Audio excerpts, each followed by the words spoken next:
चुड़ैल की बांसुरी।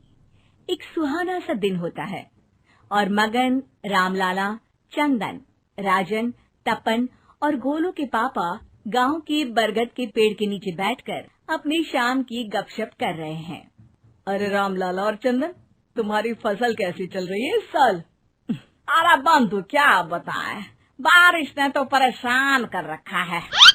सही बात, बारिश की कमी ने दिमाग खराब कर दिया है। सरपंच गांव वालों के लिए एक खबर लेकर आता है। अच्छा मेरे गांव के भाइयों, सुनो जरा। हमारी सरकार ने किसानों के लिए शहर में एक सेमिनार का आयोजन किया है, जिसमें वो खेतों के बारे में और भी कुछ जानकारी देंगे। तो मुझे लगता है कि हमें वहां जाना चाहिए। सरपंच जी, मेरे खेतों में कीड़ों ने परेशान कर दिया है, उसके लिए कुछ जानकारी मिलेगी क्या? बिल्कुल, तुम्हारे खेतों के बारे में तुम्हें सारी जानकारी देंगे वो लोग। तुम तीनों को जाना चाहिए, बहुत फायदा होगा तुम्हें उससे। ये कहकर सरपंच वहाँ से चला जाता है और तीनों सोचते हैं कि वो शाम के वक्त मैदान पर मिलेंगे और वहीं से रवाना हो जाएंगे। तीनों दोस्त मैदान पर मिलते हैं और जैसे ही निकलना शुरू करते हैं तभी एक बांसुरी की आवाज सुनकर वो भी उसी ओर सम्मोहित स्थिति में चलना शुरू कर देते हैं। कुछ बच्चे हर बार की तरह अपना दोपहर का फुटबॉल का गेम खेल रहे हैं। पकड़ लिया, पकड़ के दिखा मुझे, इतना भी नहीं कर सकता। अच्छा, कितना भागेगा? आखिरकार तो मेरी पकड़ में आ ही जाएगा। हाँ, तुझे पता नहीं तपन, राजन कितनी तेज दौड़ लगा सकता है। खेलते खेलते अचानक से एक बांसुरी की मीठी आवाज सुनाई पड़ती है। सारे बच्चे उसका पीछा करने लगते हैं। शाम हो गई है और बच्चों के घर न आने की वजह से उनकी माँ मैदान में पहुँच जाती है।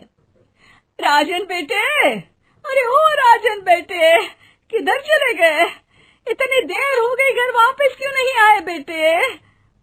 तपन बेटा, चलो घर, शाम हो गई है, कितना खेलोगे? और गोलू, ओ गोलू। तीनों की माँ एक दूसरे को देखने लगती है और उन्हें एहसास होता है कि उन तीनों के बेटे घर आए ही नहीं। अरे राजन और गोलू की मम्मी, आप इधर? राजन और गोलू घर नहीं आए क्या अभी तक? नहीं तो दोपहर में राजन मुझे बताकर गया था कि वो तपन और गोलू के साथ खेलने जा रहा है। मैंने सुना है कि गांव में एक चुड़ैल घूम रही है, कहीं वही तो नहीं ले गई ना हमारे बच्चों को? ऐसा कुछ नहीं हुआ होगा, हम तीनों अलग अलग जगह ढूंढते हैं, इधर ही खेल रहे होंगे तीनों बच्चे। ये कहकर तीनों बच्चों की माएं उन्हें ढूंढने निकल गई। बहुत देर हो गई और फिर भी तीनों बच्चे मिले नहीं। तीनों की माएं मैदान पर फिर से मिलती हैं। सुनिए जी, ये तीनों मिल ही नहीं रहे और मेरे दिमाग में बहुत बुरे बुरे ख्याल आ रहे हैं। आप चिंता मत कीजिए, हम सरपंच से जाकर बात करते हैं, वो हमारी मदद करेंगे। गोलू की माँ सही कह रही हो, चलो चलते हैं। एक उम्मीद की आशा लेकर तीनों अपने बेटों की फिक्र में सरपंच के घर जा पहुंचती है। सरपंच अपनी शाम की चाय पी रहे हैं और अखबार पढ़ रहे हैं। तभी तीनों की माँ हड़बड़ी में भागकर उनके पास आती है। अरे अरे, आप तीनों इतनी डरी हुई क्यों हो? क्या हुआ? ऐसी क्या बात हो गई? तिवारी जी, हमारे लड़के दोपहर से खेलने गए हैं और अब तक लौटे नहीं हैं। हमने उन्हें सब जगह ढूंढा, लेकिन हमें वो मिले ही नहीं, इसीलिए हम भागकर आपके पास आ गए। अच्छा, इनके पिता कहाँ है? ये कुछ काम के लिए शहर गए हैं, इसीलिए हम भागकर आपके पास आए हैं। हाँ, मैं उसके बारे में भूल ही गया था। एक काम कीजिए, मुझे उस जगह लेकर चलिए जिधर वो आखिरी बार खेल रहे थे। सरपंच घर से एक डंडा लेकर तीनों के साथ मैदान की ओर निकल पड़ते हैं।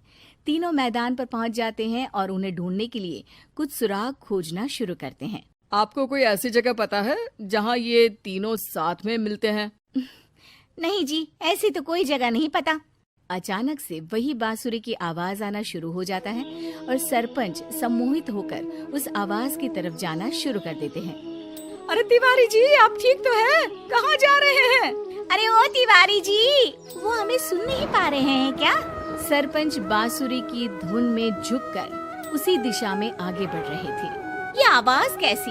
ऐसा लग रहा है कि कोई बांसुरी बजा रहा हो। हाँ, सरपंच जी भी उसी दिशा में जा रहे हैं। सरपंच का पीछा कर तीनों मैदान के टूटे हुए बंगले पर पहुंच गए और सरपंच के पीछे दरवाजे के अंदर घुस गए। तीनों बंगले के अंदर झांकते हैं तो देखते हैं कि बहुत अच्छे से संभाला गया है बंगला। उतने में एक हंसी की आवाज आती है। मेरी बांसुरी, तूने मुझे आज तक कभी तंग नहीं किया। हमेशा अपने जादू से लड़कों को खींच लाती है। ये बोलते ही राजन की माँ को तीनों बच्चे और उनके पिता वहाँ चुड़ैल के पास लेटे हुए दिखते हैं। अरे वो देखो गोलू के पापा। अरे रे, अरे गोलू की माँ, अब चुप रहिए ना जरा। उस चुड़ैल ने देख लिया तो हम भी फंस जाएंगे। इन्हें बचाएगा कौन? लगता है ये शहर गए ही नहीं और इस चुड़ैल ने इन सबको भी यहीं बुला लिया है। अब हमें इन्हें छुड़ाना होगा। एक काम करते हैं। राजन की मम्मी गोलू और तपन की मम्मी को एक प्लान बताती है। बिल्कुल सही कह रही हो राजन की मम्मी। चलो आज इस चुड़ैल को मजा चखाते हैं। तीनों माएं अपने छुपने की जगह से बाहर निकलती हैं और एक्टिंग करना शुरू कर देती है। ये तो बढ़िया है। अब इसका असर औरतों पर भी हो रहा है। वाह जी वाह। तीनों माएं चुड़ैल की थोड़ा करीब आती हैं। राजन और गोलू की माँ चुड़ैल को पकड़ लेते हैं और तपन की माँ बांसुरी हाथ से पकड़कर तोड़ देती है। अरे पागल औरत, ये क्या कर दिया? मेरी बांसुरी को तोड़ दिया। अब मेरी शक्तियाँ खत्म हो जाएगी। तुम्हें तो अरे तुझे क्या लगा चुड़ैल कहीं की हमारे बच्चों को और पतियों को हाथ लगाएगी तू? बांसुरी टूटने की वजह से चुड़ैल खाक होकर गायब हो जाती है और सारे लोगों की आंख खुल जाती है। सब अपने परिवार को लेकर उस बंगले से बाहर निकल जाते हैं। कहते हैं ना, नारी